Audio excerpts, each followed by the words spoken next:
하나님의 말씀 마태복음 5장 1절에서 12절 말씀입니다.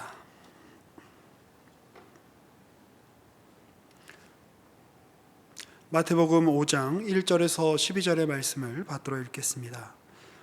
예수께서 무리를 보시고 산에 올라가 앉으시니 제자들이 나아온지라.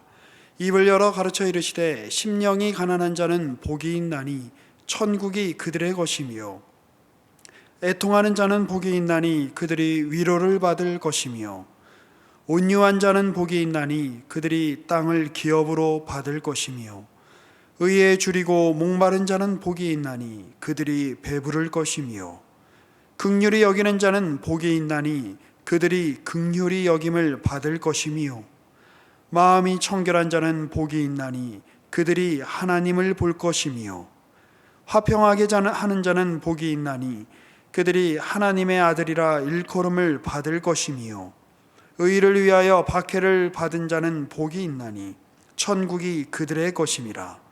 나로 말미암아 너희를 욕하고 박해하고 거짓으로 너희를 거슬러 모든 악한 말을 할 때에는 너희에게 복이 있나니 기뻐하고 즐거워하라. 하늘에서 너희의 상이 큼이라. 너희 전에 있던 선지자들도 이같이 박해하였느니라. 아멘.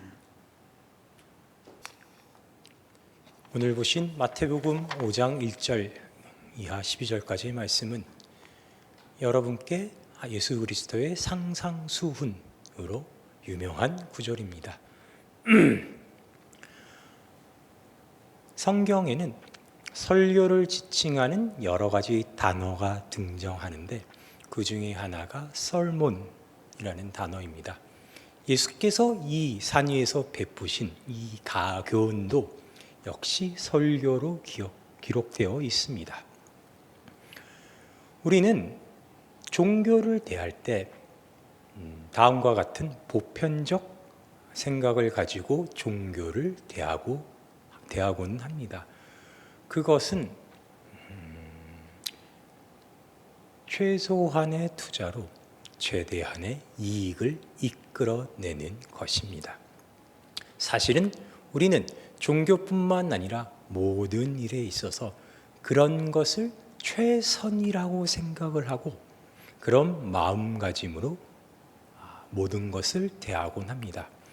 마찬가지로 우리가 믿는 기독교에 대해 우리는 처음에 어떤 마음으로 접근하게 됐냐면 최소한의 어떠한 노력, 정확하게 설명드리자면 어떠한 공식, 어떠한 지름길, 어떠한 기가 막힌 방법을 알아서 그 방법대로 하여 성경이 제시하는 조건을 충족시켜 그에 합당하게 따르는 또는 성경이 반드시 뒤에 뒤따른다고 보장하는 복을 받고 싶어 합니다. 오늘 보신 마태복음 5장 1절부터 12절까지의 말씀을 그런 시각으로 보면 이것은 일종의 조건절입니다. 다시 보실까요? 심령이 가난한 자는 복이 있나니 천국이 그들의 것이며, 이 구절을 방금 설명드린 그러한 시각으로 보자면 천국을 가지기 위해서는 나는 심령을 가난하게 해야 합니다. 다시 볼까요? 애통하는 자는 복이 있나니 그들이 위로를 받을 것이며, 마찬가지입니다. 하늘에 하나님의 위로를 받기 위해서는 나는 애통해야 합니다. 온유한 자는 복이 있나니 그들이 땅을 기업으로 받을 것이며, 이 지상에 있는 땅을 영구히 소유하기 위해서는 나는 화도 내지 않고 마음에 흔들림 없이 언제나 온유한 상태를 유지해야 합니다. 이런 어떤 조건이 주어지고 그 조건에 충족되는, 다시 말해 지금 그 조건을 만족시킨 자들에겐 이 기록된 복을 주시겠다는 예수 그리스도의 선언으로 보입니다. 그래서 자칫 이 마태복음 5장 1절의 그 예언이 이른 다음과 같은 적용을 통하여 여러분에게 그러한 장려 또는 권면, 그러한 요구를 하는 이야기로 변질되기 쉽습니다. 온유하게 살아라. 심령을 가난하게 살아라. 애통하게 살아라. 라는 일종의 그런 슬로건 같이 바뀌기 쉽습니다. 그러나 성경은 뜻밖에도 그러한 어찌 보면 단순하고 1차원적인 이야기를 하기 위해 이 마태복음 5장에 예수 그리스도의 산상수훈, 산상설교를 적어 놓은 것이 아닙니다. 도대체 저 앞에 선 저 아저씨가 무슨 말을 하고 있는 걸까요? 차근차근 살펴보도록 해봅시다. 5장 3절에 일단 이거부터 살펴봅시다.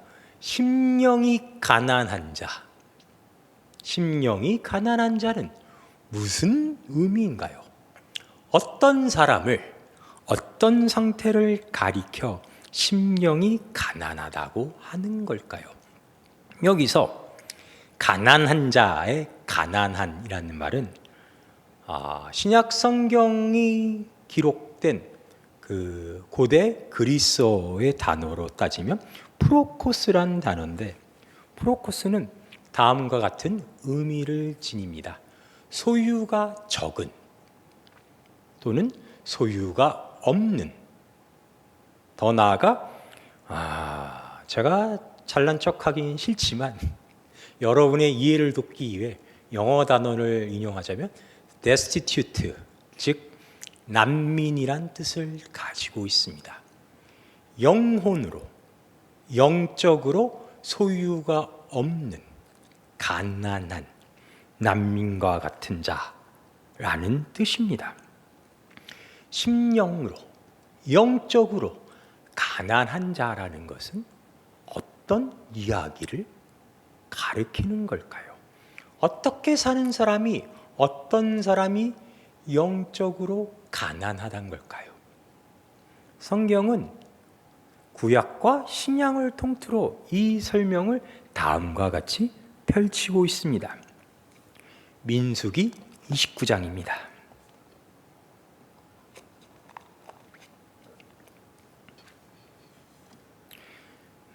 민수기 29장을 보면 속죄제, 즉 속죄일에 이스라엘이 어떻게 속죄제를 드려야 하는지에 대한 설명이 나옵니다. 민수기 29장. 일곱째 달에 이르러는 그달 초하루에 성회로 모이고 아무 노동도 하지 말라. 이는 너희가 나팔을 불 날이니라. 너희는 수송아지 한 마리와 순양 한 마리와 1년 되고 흠없는 수장 7마리를 여호와께 향기로운 번제를 드릴 것이며, 그 소재로는 고운 가루에 기름을 섞어서 쓰되 숫송아지에는 10분의 3이요 숫양에는 10분의 2요 어린 양 7마리에는 어린 양 한 마리마다 10분의 1을 드릴 것이며, 또 너희를 속죄하기 위하여 순염소 한 마리로 속죄제를 드리되 그 달의 번제와 그 소제와 상번제와 그 소제와 그 전제 외에 그 규례를 따라 향기로운 냄새로 화제를 여호와께 드릴 것이니라. 일곱째 달 열흘날에는 너희가 성회로 모일 것이요 너희의 심령을 괴롭게 하여 아무 일도 하지 말 것이니라. 속죄제라는 건 그동안에 지은 죄를 대신하여 드리는 제사입니다. 다시 말해 속죄제가 열릴 때 이스라엘 백성의 마음가짐은 이렇게 되는 거죠.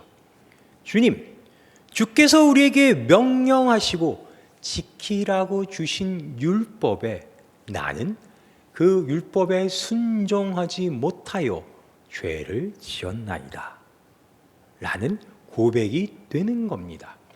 그러한 고백이 나오는 것에 지금 성경은 심령을 괴롭게 하여 라는 부가적인 설명을 붙였습니다.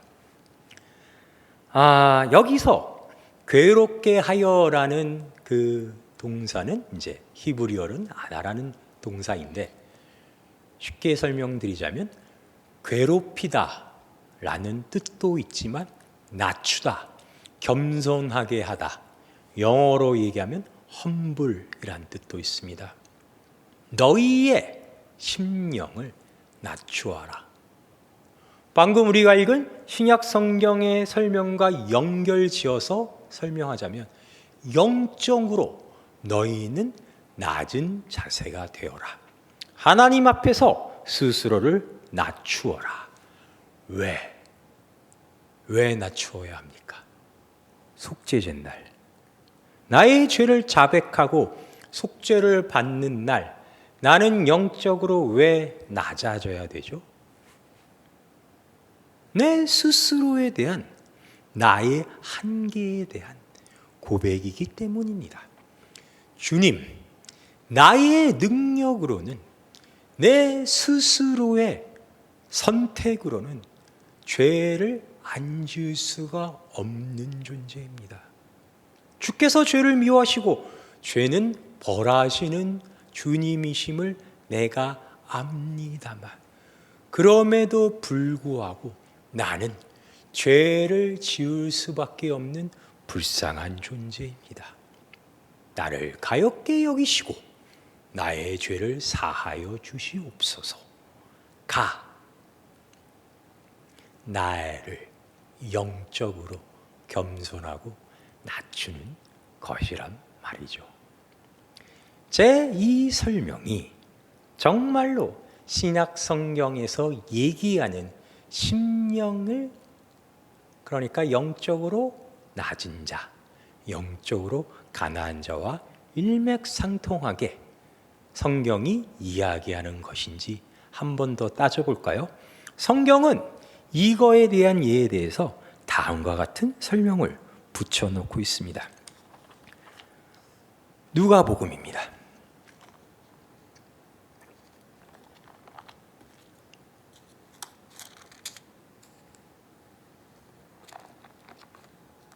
누가복음 18장 9절.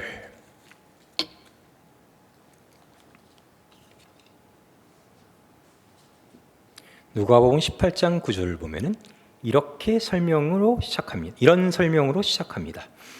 또 자기를 의롭다고 믿고 다른 사람을 멸시하는 자들에게 이 비유로 말씀하시되, 영적으로 겸손하고 낮은 자와 반대되는 사람의 설명입니다.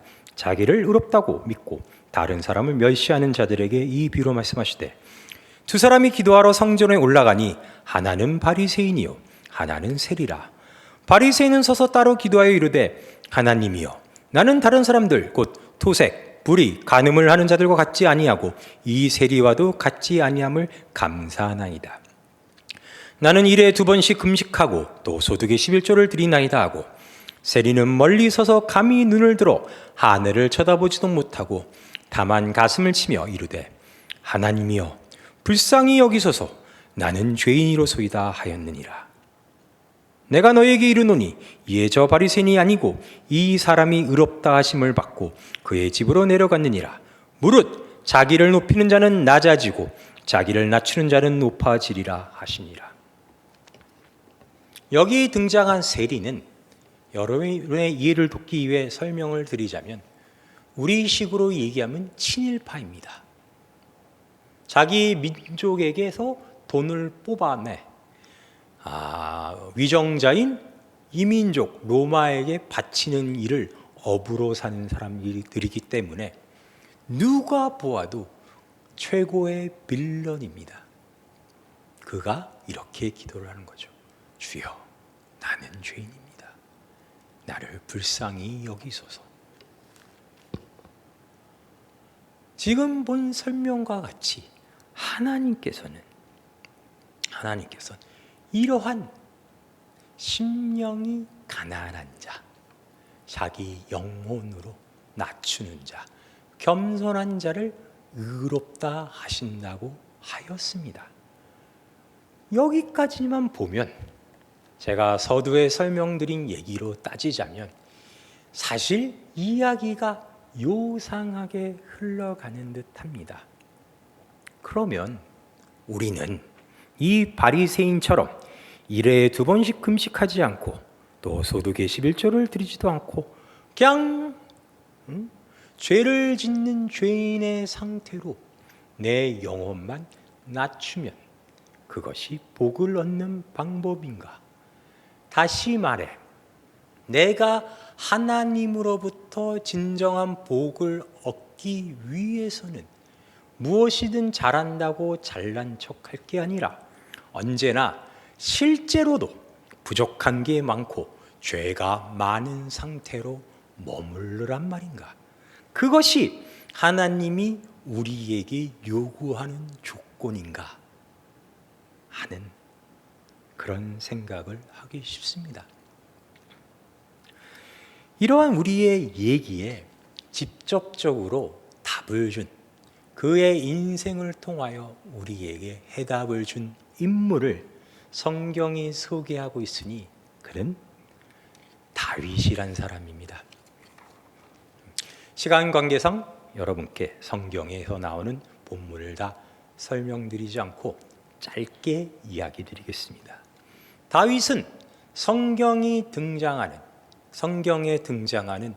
모든 사람들과 비교하여 가장 하나님께 순종적이고 하나님에 대한 믿음이 좋으며 자기의 전심으로 정말 진심으로 하나님을 사랑하고 그의 명령에 순종코자 했던 사람입니다. 다시 말해 인류 역사상 가장 영혼적으로, 영적으로, 신앙적으로 훌륭한 사람입니다. 그보다 더 나은 사람은 성경에 등장하지 않습니다. 그런 다윗이 하나님의 은혜로 이스라엘의 왕이 되어 범죄하는 자기를 발견합니다.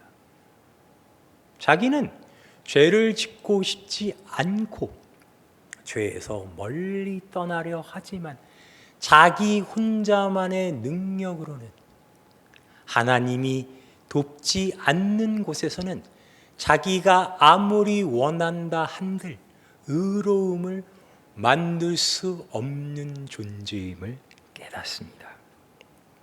그래서 시편 51편에 다윗은 다음과 같은 인생의 깨달음을 우리에게 알려주니 다윗이 뭐라 그러냐면 하나님이 원하시는 건 제사가 아니다. 하나님이 원하시는 건 상한 심령이다 라고 하는 것이었습니다. 자기의 힘으로는 생명을 유지하지 못하고 죄를 지을 수밖에 없는 존재임을 알고 영적으로 낮아지고 영적으로 괴로워하는 존재, 그들에게 하나님은 복을 주시고 하나님은 천국을 그들의 소유로 주신다는 얘기였습니다.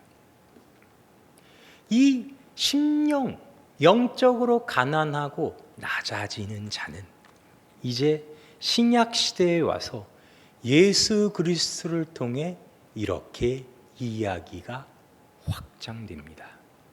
어떻게요? 예수 그리스도께서 육신을 입은 인간으로 이 땅에 오셔서 말이죠. 무슨 제가 얘기를 하고 있느냐면 이 이야기를 하고 싶어서입니다. 조금 내용이 깁니다. 하지만 이 부분을 읽으시고 제가 적어도 3시 이전에는 설교를 끝내드린다고 약속을 드리겠습니다.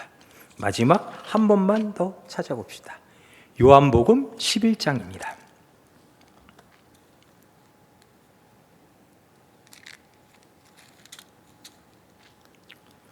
요한복음 11장에는 그 유명한 나사로의 이야기가 나옵니다. 조금 길지만 제가 다 읽어보겠습니다. 어떤 병자가 있으니 이는 마리아와 그 자매 마르다의 마을 베다니에 사는 나사로라. 이 마리아는 향유를 주께 붓고 머리털로 주의 발을 닦던 자요, 병든 나사로는 그의 오라버니더라. 이에 그 누이들이 예수께 사람을 보내어 이르되 주여 보시옵소서 사랑하시는 자가 병들었나이다 하니 예수께서 들으시고 이르시되 이 병은 죽을 병이 아니라 하나님의 영광을 위함이요 하나님의 아들이 이로 말미암아 영광을 받게 하려 함이라 하시더라. 예수께서 본래 마르다와 그 동생과 나사로를 사랑하시더니 나사로가 병들었다함을 들으시고 그 계시던 곳에 이틀을 더 유하시고 그 후에 제자들에게 이르시되 유대로 다시 가자 하시니 나사로가 병들어 죽는다고 얘기를 들으셨는데 불구하고 이틀을 더 지체하신 겁니다. 제자들이 말하되 라삐요 방금도 유대인들이 돌로 치려 하였는데 또 그리로 가시려 하나이까? 예수께서 대답하시되 낮이 12시간이 아니냐? 사람이 낮에 다니면 이 세상의 빛을 보므로 실족하지 아니하고 밤에 다니면 빛이 그 사람 안에 없는 고로 실족하느니라. 이 말씀을 하신 후에 또 이르시되 우리 친구 나사로가 잠들었도다. 그러나 내가 깨우러 가노라. 제자들이 이르되 주여 잠들었으면 낫겠나이다 하더라. 예수는 그의 죽음을 가리켜 말씀하신 것이나 그들은 잠들으시는 것을 가리켜 말씀하심인 줄 생각하는지라. 이에 예수께서 밝히 이르시되 나사로가 죽었느니라. 내가 거기 있지 아니한 것을 너희를 위하여 기뻐하노니 이는 너희로 믿게 하려 함이라. 그러나 그에게로 가자 하시니 디두모라고도 하는 도마가 다른 제자들에게 말하되 우리도 주와 함께 죽으러 가자 하니라. 이제 나사로가 있는 곳으로 가니까 이미 유대인들은 예수를 죽이러 혈안이 되어 있으니까 제자들이 보기에는 자살 행위입니다. 그래서 도마가 그래 우리 다 죽으러 가자라고 외치는 장면입니다. 17절 예수께서 와서 보시니 나사로가 무덤에 있은지 이미 나으리라. 베다니는 예루살렘에서 가깝기가 한 오리쯤 되매 많은 유대인이 마르다와 마리아에게 그 오라비의 일로 위문하러 왔더니 마르다는 예수께서 오신다는 말을 듣고 곧 나가 맞이하되 마리아는 집에 앉았더라. 마르다가 예수께 여짜오되 주께서 여기 계셨더라면 내 오라버니가 죽지 아니하였겠나이다. 그러나 나는 이제라도 주께서 무엇이든지 하나님께 구하시는 것을 하나님이 주실 줄을 아나이다. 예수께서 이르시되 내 오라비가 다시 살아나리라. 마르다가 이르되 마지막 날 부활할 때에는 다시 살아날 줄을 내가 아나이다. 예수께서 이르시되 나는 부활이요 생명이니 나를 믿는 자는 죽어도 살겠고 무릇 살아서 나를 믿는 자는 영원히 죽지 아니하리니 이것을 내가 믿느냐? 이르되 주여 그러하외다. 주는 그리스도시요 세상에 오시는 하나님의 아들이신 줄 내가 믿나이다. 이 말을 하고 돌아가서 가만히 그 자매 마리아를 불러 말하되 선생님이 오셔서 너를 부르신다 하니 마리아가 이 말을 듣고 급히 일어나 예수께 나아가매 예수는 아직 말로 들어오지 아니하시고 마르다가 맞이했던 곳에 그대로 계시더라. 마리아와 함께 집에 있어 위로하던 유대인들은 그가 급히 일어나 나가는 것을 보고 곡하러 무덤에 가는 줄로 생각하고 따라가더니 마리아가 예수 계신 곳에 가서 배웠고 그 발 앞에 엎드려 이르되 주께서 여기 계셨더라면 내 오라버니가 죽지 아니하겠더라 하더라. 지금까지의 장면을 종합해 보면 다음과 같습니다. 예수님은 반복해서 내가 너희를 구하러 온 메시아다. 누구든 나를 믿는 자는 죽지 않는다. 죽어도 다시 살아나고 아직 죽지 않았으면 영원히 죽지 않는다. 믿느냐라고 하시는데 믿는다고 말은 하지만 아무도 믿고 있지 않습니다. 여기 나온 마르다와 마리아처럼 계속 원망만 하죠. 아유 우리 오빠가 죽었잖아요. 선생님이 계셨으면 안 죽었을 텐데 네가 나를 믿느냐? 나를 믿는 자는 영원히 죽지 않는다. 믿죠. 그치만 선생님이 계셨으면 우리 오라버니는 죽지 않았겠죠. 믿습니까? 안 믿습니까? 그들은 죽은 앞에 철저히 무기력한 모습을 보입니다. 그래서 33절 예수께서 그가 우는 것과 또 함께 온 유대인들이 우는 것을 보시고 심령에 비통히 여기시고 불쌍히 여기사 이르시되 그를 어디에 두었느냐? 이르되 주여 와서 보소서 하니 예수께서 눈물을 흘리시더라. 예수께서 눈물을 흘리시더라. 예수께서 그가 우는 것과 또 함께 온 유대인들이 우는 것을 보시고 심령이 비통히 여기사 불쌍히 여기사. 예수 그리스도는 하나님이십니다. 우리가 신학교 때 배운 조직 신학 중에 기독론이라는 과목이 있습니다. 기독론, 즉 그리스도에 관련된 교리에 따르면 예수 그리스도는 참 하나님이시며 동시에 참 사람입니다. 지금 이 예수께서 오시는, 즉 심령을 비통하게 여기셔서 눈물을 흘리는 장면을 보고 제가 신학교 때 알고 지낸 신학생들이 다음과 같이 얘기했습니다. 절대적 지존인 신이 눈물을 보이다니, 여기서 예수 그리스도는 그럼 철저히 참 사람이군요. 즉 신성이 아니라 지금 인성을 보이시고 있군요 라고 얘기를 하길래 제가 속으로 참으로 한심하게 여겼습니다. 왜 한심하게 여겼냐면 정말 하나님이 우리에게 보이시는 그 사랑의 성품에 대해 너무나도 무식하다고 느꼈기 때문입니다. 예수 그리스도께서 눈물을 보이심은 그가 신이 아닌, 그러니까 절대적 존재가 아님으로써 어떤 유한적 존재인 인간의 모습을 보이신, 다시 말해 그의 단점을 보이신 게 아니라 하나님이 원래 갖고 계신 성품이 뭔지를 보여주는 거죠. 하나님은 죽음 앞에 무식하게 지금 메시아가 내 앞에 서 있어서 다시는 죽지 않게 되는 이 상황 속에서도 죽음하게 무력하여 슬퍼하여 눈물 짓는 자들을 꾸짖거나 정죄하거나 그들에게 냉정하게 대하시는 게 아니라 그들과 함께 슬퍼하시는 거죠. 비록 인간들은 죽음에 대해 슬퍼하는 거고 예수 그리스도는 그 죽음 앞에서 슬퍼하는 우리를 보고 슬퍼하셔서 우시는 눈물이지만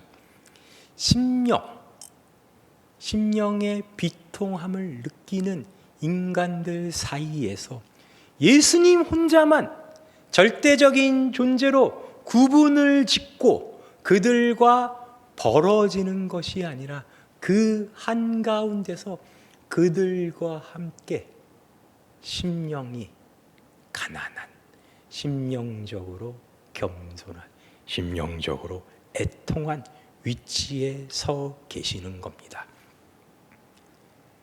세상에서 심령이 가난하다는 것은 처음 설명드린 것처럼 소유가 없다는 것은, 영적으로 아무것도 가지지 못한다는 것은 실패를 상징합니다.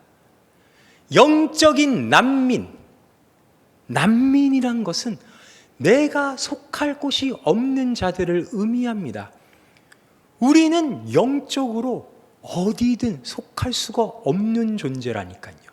그렇다는 얘기는 우리는 사실 어디에 마음 둘 곳도 없고 기댈 곳도 없는 자들임을 의미합니다.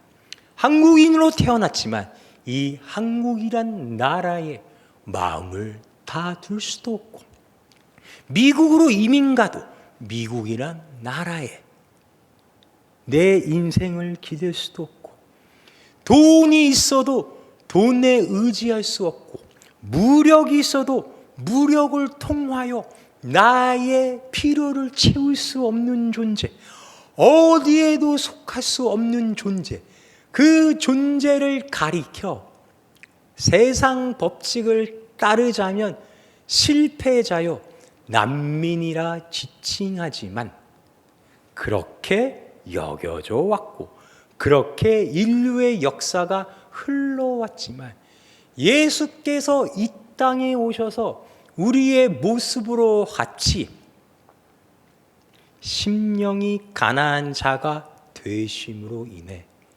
그 모든 역사와 법칙이 뒤바뀌었다니까요. 이제도 아니고 과거도 뒤집혀서 영적으로 난민들, 이 땅의 어느 곳에도 속하지 않는 우리가 예수로 말미암아 복을 받는 존재가 되었다라는 예수 그리스도의 선언입니다. 다시 마태복음 5장을 보시면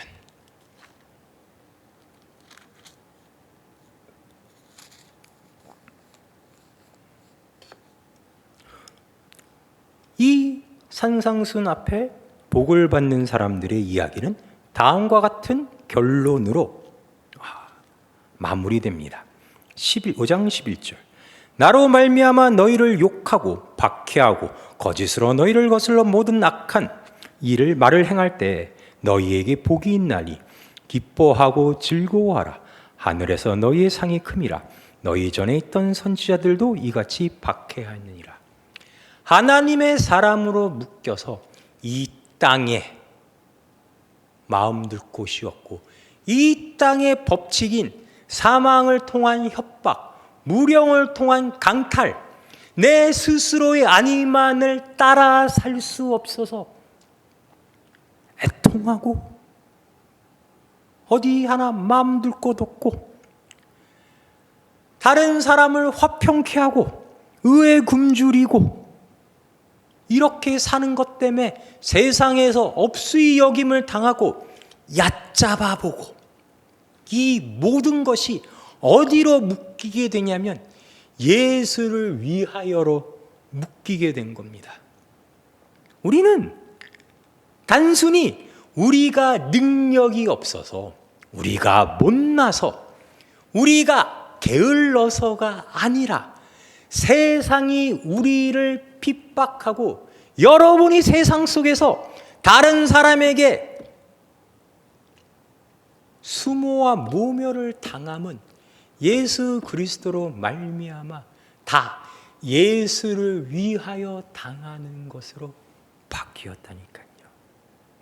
그래서 이 팔복자에게서 나오는 하나님이 주시겠다는 복 앞에 들어가는 애통하는 자, 심령이 가난한 자, 온유한 자는 조건이 아니라 같은 의미가 되었습니다. 사랑하는 남포교회 청년 여러분, 여러분이 직장에서 여러분의 노력을 통해서, 아니 꼭 직장이 아니라 여러분의 삶을 통해서 여러분이 노력하고 여러분이 피땀 흘려 투자하고 그것에 대한 결과를 누리는 것은 세상적 법칙에 보면 마땅히 당연한 것입니다. 그러나 여러분은 여러분의 인생을 통해서 다음과 같은 사실을 깨닫게 될 테니 그것은 여러분은 심령이 가난한 자라는 것입니다. 다시 말해 하나님은 어떤 한시적으로는 여러분에게 어떤 권력이나 어떤 세상적 재물이나 어떤 그런 우리가 바라마지 않는 그러한 힘을 허락하실 수 있어도 궁극적으로 그 어느 곳에도 여러분이 의지하게 하나님보다 더 기대게 내버려두지 아니하십니다. 별로 여러분에게 힘나는 얘기가 아니죠. 저도 잘 압니다. 그러나 오늘 보신 것처럼 심령이 가난하게 될 여러분에게는 하늘에서 그 상이 크다고 합니다. 여러분이 진정한 천국의 소유라고 합니다. 압니다. 그 말들이 무슨 의미인지도 잘 모르겠고 지금 여러분이 원하는 것도 아니요. 사실 구체적으로 내가 받게 될 복이 무엇인지도 알 수 없다는 사실. 그래서 그러한 이야기가 여러분에게 큰 공감이나 위로가 될 수 없다는 사실도 잘 압니다. 저도 여러분과 똑같은 심정이기에 그렇습니다. 그러나 여러분이 아셔야 될 것은 어떤 복을 받고 복을 받지 않고 어떠한 일에 있어서 우리가 잘하고 잘못하고의 이야기를 하고 있는 게 아니라 예수 그리스도를 통하여 오늘 보신 이 상상순을 통하여 우리에게 알려주는 성경의 메시지는 여러분이 누군가에 대한 그 정체성, 본질적 아이덴티티에 관한 이야기임을 깨달으셔야 됩니다. 여러분이 누군가에 대한 이야기입니다. 나는 누구인가? 나란 사람은 누구인가? 나는 무엇을 좋아하고 무엇을 싫어하며 나의 성품, 나의 이러한 취미, 취향, 이러한 사고관은 어떠한 이유로 어디서부터 왔는가? 그리고 내가 이 인생이라는 시간을 통하여 어디를 향해 가고 있는가? 라는 이야기를 여러분께 하는 겁니다. 당장은 이해가 안 되시고 당장은 수긍하기 힘드실 겁니다. 그래서 여러분에게는 하나님이 인생이라는 시간을 주시는 겁니다. 그 시간을 통하여 오늘 보신 이 마태복음 5장 1절부터 12절이 다 여러분의 이야기임을 깨달아가는 겁니다. 그것을 가리켜 우리는 믿음이라고 신앙생활이라고 부르는 겁니다. 기도하시겠습니다.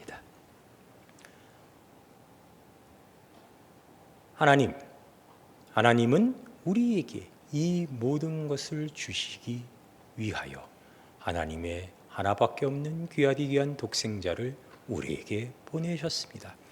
하나님은 하나님이 없는 곳에서 하나님 홀로 영광 받기를 거부하시고 언제나 하나님의 영광이 있는 곳에 우리들도 그곳에 같이 두게 하시려고 이 긴 인류의 역사를 통하여 하루도 쉬지 않고 열심히 일해 오셨습니다. 오늘 우리가 비록 하나님 나라에 속한 이 땅의 영적인 난민으로 이 세상을 살아가기 때문에 우리에게 예수 그리스도를 위하여 받는 고난과 고통과 환난과 근심의 날들이 우리 인생을 가득 채우고 있는 것 같지만 그러한 고통 속에서도 그러한 절망 속에서도 우리를 깨우치시고 우리에게 알게 하시고 우리를 통하여 드러나는 예수 그리스도의 향기와 하나님의 사랑으로 말미암아 나는 세상이 나 우리를 정죄하듯 그러한 보잘것없는 존재가 아니요 예수 그리스도를 뒤따르는 이 세상의 빛으로 살아가고 있습니다. 오늘 나는 후회와 눈물과 실망으로 가득한 하루를 보내고 있다고 생각할지언정 하나님은 그 전지전능한 능력으로 그러한 나의 하루도 아름답고 영광되고 거룩한 결과를 만드시는 데에 귀히 쓰실 것을 믿습니다. 우리의 믿음이 우리의 살아가는 유일한 힘이 됨을 감사드립니다. 앞으로도 우리와 함께 하셔서 우리가 하나님의 자녀됨을 늘 깨닫고 감사할 수 있도록 주께서 인도하여 주시옵소서. 예수님의 이름으로 기도하였습니다. 아멘.